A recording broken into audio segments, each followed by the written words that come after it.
하실 말씀은 베드로전서 2장 9절에서 10절까지 말씀입니다. 베드로전서 2장 9절에서 10절까지 말씀을 다 같이 봉독하겠습니다. 그러나 너희는 택하신 족속이요 왕같은 제사장들이요 거룩한 나라요 그의 소유가 된 백성이니 이는 너희를 어두운 데서 불러내어 그의 기이한 빛에 들어가게 하신 이의 아름다운 덕을 선포하게 하려 하심이라. 너희가 전에는 백성이 아니더니 이제는 하나님의 백성이요 전에는 긍휼을 얻지 못하였더니 이제는 긍휼을 얻은 자니라. 아멘. 인생이라는 길을 가다가 돌을 만났을 때 어떤 사람은 그것을 걸림돌이라 하고 어떤 사람은 디딤돌이라고 말합니다. 똑같은 돌인데 어떤 사람은 그 돌에 걸려서 넘어지고 어떤 사람은 그 돌을 디딤돌로 삼아 더 멀리 나아간 것입니다. 인생은 어떤 태도로 사는가 중요합니다. 하나님께서는 우리가 긍정적인 삶을 살기를 원하십니다.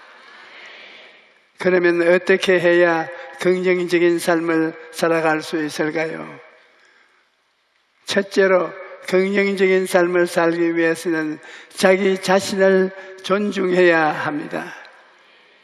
자기 자신을 존중하는 마음을 자존감이라고 하는데 오늘날 낮은 자존감 때문에 고통당하는 사람들이 너무나 많습니다.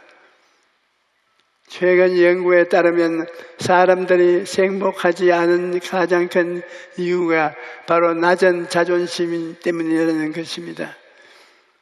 자존심이 낮은 사람은 타인의 신신에 지나치게 민감하고 다른 사람이 나를 시인해 주지 않으면 불행하다고 느낍니다.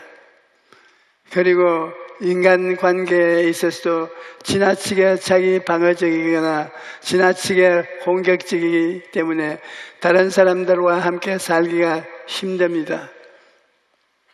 요즘 자기를 무시했다는 이유만으로 사람을 죽이는 끔찍한 일도 일어나고 있는데 전문가들은 그 원인으로 낮은 자존감 때문이라고 말합니다. 대수롭지 않은 일에 쉽게 분노가 폭발하고 타인을 공격하는 현상이 바로 낮은 자존감이 때문에 일어나는 것입니다. 이와 같이 자존감이 낮은 사람은 자기도 불행한 사람을 살고 다른 사람들도 힘들게 하는 것입니다. 하지만 원래 하나님께서 창조하신 인간은 건강하고 자존감을 가지고 있었습니다. 창세기 1장 27절에 하나님이 자기 형상 곧 하나님의 형상대로 사람을 창조하시되 남자와 여자를 창조하시고 라고 말씀하셨습니다. 하나님께서는 하나님의 형상과 모양대로 인간을 창조하셨기 때문에 피조물 중에 인간을 가장 존중한 존재로 만드신 것입니다. 이러므로 아담과 하와는 자기 자신에 대해서 늘 긍정적이었습니다. 밝고 긍정적인 자화상을 가지고 행복한 삶을 살았던 것입니다. 그런데 그만 마귀의 유혹에 넘어가서 죄를 짓자 하나님의 형상을 잃어버리고 벌거벗고 부끄러운 자화상을 갖게 된 것입니다. 아담은 자화상이 일그러지고 자존감을 잃어버리자 비열해졌습니다. 하나님께서 내가 네게 먹지 말라 명한 그 나무 열매를 내가 먹었느냐라고 물었을 때 아담은 자기의 잘못은 인정하지 않고 여자에게 책임을 둘러 씌웠습니다. 죄를 짓고 불의하고 추악하게 된 자기 모습을 감추려고 변명을 하고 남에게 책임을 전가했던 것입니다. 하지만 아무리 자기 변명을 하고 남에게 책임을 전가해도 하나님 앞에서는 숨을 곳이 없습니다.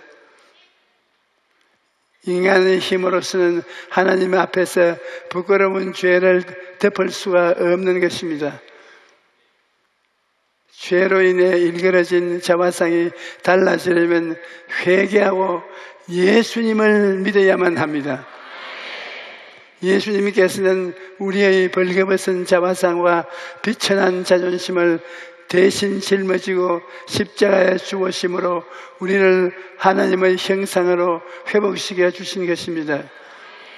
고린도후서 5장 11절에 그런즉 누구든지 그리스도 안에 있으면 새로운 피조물이라 이전 것은 지나갔으니 보라 새것이 되었도다 라고 말씀합니다. 우리는 죄짓고 불의하고 추악하고 버림받은 피조물이 아니라 이제 주님 안에서 용서받고 새로운 피조물이 된 것입니다. 또 베드로전서 2장 9절에는 너희는 택하신 족속이요 왕같은 제사장이요 거룩한 나라요 그의 소유받은 백성이니 이는 너희를 어두운 데서 불러내어 그의 기이한 빛에 들어가게 하신 이의 아름다운 덕을 선포하게 하려 하심이라고 말씀합니다. 하나님께서 우리를 친히 택하시고 왕같은 제사장이요 거룩한 나라요 하나님의 소유로 살아주신 것입니다. 그러므로 이제는 새롭게 변화된 자화상을 가지고 자기 자신을 존중하고 항상 긍정적인 삶을 살아야 하는 것입니다. 둘째로 긍정적인 삶을 살기 위해서는 꿈을 가지고 살아야 합니다. 성령님이 우리 안에 오시면 꿈을 심어 주십니다. 하나님께서는 꿈을 가진 사람을 통해 역사하시기 때문입니다. 내가 옛날에 독일에서 집회를 끝내고 한국으로 돌아오려는데 공항에서 독일 목사 몇 분이 선교 사업을 위해 자동차 한 대를 사달라고 요청을 했습니다. 그래서 제가 나는 자동차 사드릴 돈이 지금 없거니와 자동차를 하나님께로부터 구할 수 있는 길을 알려주겠습니다. 수첩을 꺼냈어요. 그러니까 그 목사님들이 수첩을 꺼내요. 그래서 제가 자동차 몇 대를 원합니까? 물으니 한 대입니다. 그러면 한 대라고 적었어요. 그 다음 어떤 차를 원합니까? 봉고차를 원합니다. 그럼 봉고차라고 적었어요. 그 다음 어떤 색깔을 원합니까? 파란색을 원합니다. 그러면 파란색이라고 적었어요. 이제 눈을 감아 보세요. 자동차가 보입니까? 아, 파란 봉고차가 보입니다. 좋습니다. 이제부터 그것을 바라보고 기도하세요. 하나님께서 이미 주신 것을 마음속에 바라보고 끊임없이 기도하세요. 그리고 기도해 주고 떠났는데 그 후 독일에 다시 갔을 때 그 목사님들이 공항으로 마중을 나왔습니다. 그리고 내 짐을 봉고차에 실으면서 목사님 이 차의 이름이 뭔지 아십니까? 그래서 뭡니까? 하니까 조용기라고 합니다.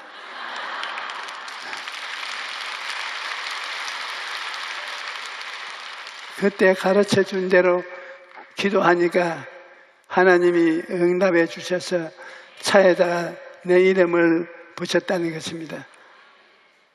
이와 같이 분명한 꿈과 목표를 가지고 기도할 때 하나님께서 역사하시는 것입니다. 여러분 항상 긍정적이고 성공적인 꿈을 꾸십시오. 내일은 오늘보다 다음 달은 금번 달보다 나아지는 꿈을 꾸십시오. 건강해지고 잘 살게 되고 하나님의 은총으로 복을 받게 남에게 꾸짖지 않고 남을 도와주는 삶을 꿈꾸십시오. 우리가 마음속에 꿈꾸는 것은 미래에 대한 청사진을 찍는 것입니다. 하나님께서는 그 사진 찍은 대로 역사해 주시는 것입니다. 셋째로, 긍정적인 삶을 살기 위해서는 하나님께 기도해야 합니다. 마귀는 부정적인 생각을 심어서 우리 삶을 도둑질하고 죽이고 멸망시키려고 합니다. 그러므로 그토록 대적해야 긍정적인 삶을, 믿음의 삶을 살아갈 수 있는 것입니다. 나는 종종 이런 생각을 합니다.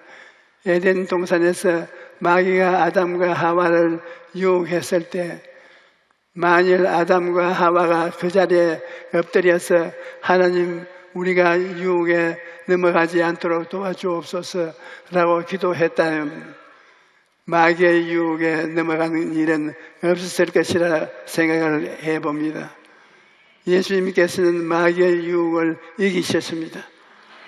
예수님께서는 40일 동안 금식하신 후 줄이셨을 때 마귀가 찾아와서 돌로 떡을 만들어 먹으라고 유혹했지만 예수님은 하나님의 말씀으로 물리쳤던 것입니다. 예수님께서는 제자들에게 시험에 들지 않게 깨어있어 기도하라고 말씀하셨는데, 우리가 깨어서 기도할 때 마귀의 시험을 이길 수 있는 것입니다. 마귀는 늘 부정적인 생각을 심지만 하나님은 긍정적인 생각과 희망을 심어주십니다. 그러므로 하나님을 가까이 할 때 긍정적인 삶을 살아갈 수 있는 것입니다. 우리는 기도를 통해 하나님께 가까이 나아갑니다. 기도는 하나님과의 대화입니다. 가족 간에 친해지려면 대화를 많이 해야 합니다. 대화가 없으면 남과 같습니다. 아침에 일어나서 아무 말 안 하고 밥만 먹고 각각 학교에 가고 직장에 가고 돌아왔어도 아무 말도 안 하고 그냥 목욕하고 자면 가족이라고 남보다 못한 것이 이것입니다. 대화를 많이 나누어야 가까워지는 것입니다. 마찬가지로 기도를 통해 하나님과 대화를 많이 해야 하나님과 가까워지는 것입니다. 시간이 없어서 기도를 못한다는 사람도 있는데, 기도는 일상생활 중에서도 할 수 있는 것입니다. 나는 해외를 갈 때 기도를 많이 합니다. 10시간이 넘게 비행기를 탈 때가 많은데, 그러면 비행기 안에서 굉장히 깊이 오래 기도할 수 있습니다. 10몇 시간을 계속 기도할 수 있습니다. 거기에 고함치며 기도할 수는 없어도 속으로 눈 감고 마음속으로 계속 기도할 때 얼마나 기도가 잘 되는지 모릅니다. 그리고 60년이 넘는 목회 생활 가운데 하나님께 많은 도움을 청했는데 돌이켜보면 하나님께서 응답하지 않으신 것이 하나도 없습니다.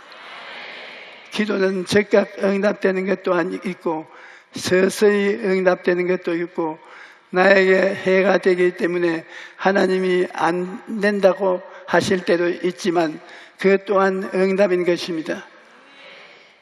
한 가지 분명한 것은 기도할 때 하나님의 은혜를 체험하게 된다는 것입니다.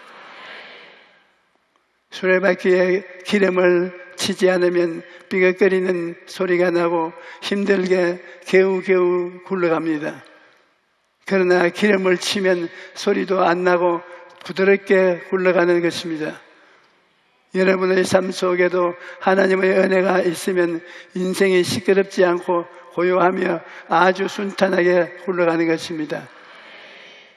그런데 이러한 은혜는 하나님께서 기도하는 사람에게 주시는 것입니다. 매일 많은 시간을 내어 기도하면 하나님은 은혜로 삶의 문제를 풀리게 하는 것입니다. 주님께서는 구하라 그리하면 너희에게 주실 것이요, 찾으라 그리하면 찾아낼 것이요, 문을 두드리라 그리하면 너희에게 열릴 것이니 라고 말씀하셨습니다. 하나님 나라에서 가장 강한 사람은 권력이나 재력을 가진 사람이 아니라 기도로서 친구 문을 가장 잘 두드리는 사람입니다. 그리고 우리는 기도를 통해 하나님과 대화할 뿐 아니라 기도를 통해 마귀가 만들어 놓은 더러운 배설물을 씻어낼 수 있습니다. 기도로서 영과 혼과 몸의 배설물을 씻어내고 환경의 배설물도 씻어낼 수 있는 것입니다. 기도는 영적인 배설물을 씻어내는데 영적인 배설물을 바로 죄인 것입니다.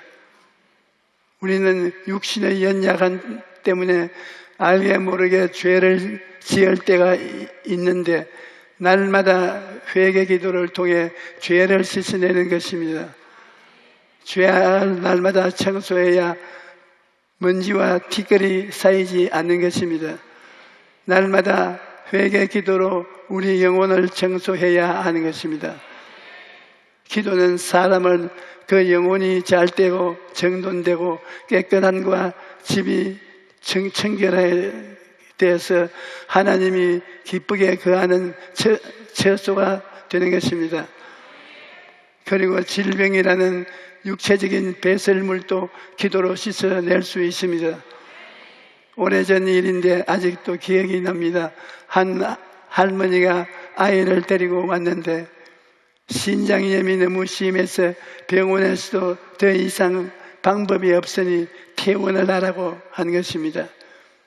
아이를 보니 온몸이 마치 눈사람처럼 퉁퉁 부어 있었습니다. 그래서 아이에게 안수기도를 했는데 그때 내 마음속에 한 달 동안 계속 출석시키라는 성령님의 음성이 들려왔습니다. 그때부터 아이와 어머니는 매일 아침 나의 출근 시간에 나와서 기도를 받았습니다. 그러던 중 별거중해진 아이 아버지가 회개하고 돌아와서 부부가 함께 아이를 데리고 와서 기도를 받았습니다. 그런데 한 달이 다 됐는데도 아이의 병은 전혀 차도를 보이지 않았습니다. 한 달을 채우는 마지막 날 나는 그 아이를 위해 간절히 기도하고 집으로 돌려보냈습니다. 그런데 그날 밤 부모가 아이를 데리고 아침에 일어나 보니 이불 속에 있던 아이가 없는 것처럼 보입니다. 너무 놀라서 달려가 보니 평소에는 아이가 너무 부어 있어서 이불이 둥그랗게 보였는데 하룻밤 사이에 병이 씻은 듯이 났고 부었던 것이 모두 가라앉았습니다. 아이가 작아져서 마치 없는 것처럼 보였던 것입니다. 마귀가 질병이라는 배설물을 놓고 가면 그대로 두지 말고 기도로 쫓아내야 하는 것입니다. 야고보서 5장 16절에 이러므로 너는 죄를 서로 고하며 병낫기를 위하여 서로 기도하라. 의인의 간구는 역사하는 힘이 많으니라고 말씀합니다. 나는 어떨 때 비정상적으로 피곤할 때가 있습니다. 일을 많이 해서 피곤한 것은 좋은데 비정상적으로 피곤한 것은 꼭 죽을 것 같습니다. 심장에 억압이 오고 온 정신에 진땀이 나고 그렇습니다.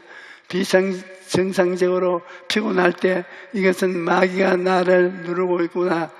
그래서 예수 이름으로 기도하고 비정상적으로 나를 피곤하게 하는 원수 귀신아 물러가라 하고 호통을 치면 얼마 있지 않아서 피곤한 느낌이 사라지고 몸이 아주 가뿐해지는 것입니다. 또 기도는 우울함이나 마음과 원망과 분노 같은 마음의 배설물도 씻어냅니다. 마음속에 미움이나 원망이 들어올 때 그대로 방치해 두어서는 안 됩니다. 나는 마음에 우울한 심정이 억압해 오고 마음의 슬픔이 강물처럼 출렁일 때가 있는데 이런 일이 다가오면 귀신이 또 나를 억압하는구나 깨닫고 즉시 엎드려 기도합니다. 그리고 나서 예수 이름으로 단호하게 물리치면 귀신이 쫓겨나고 순식간에 마음이 그렇게 맑고 밝고 환해질 수가 없는 것입니다.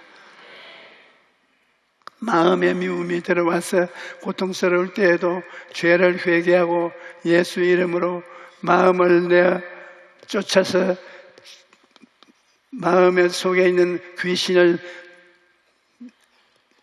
쫓아내고 나중에 불쌍히 여기는 마음이 생겨나게 됩니다.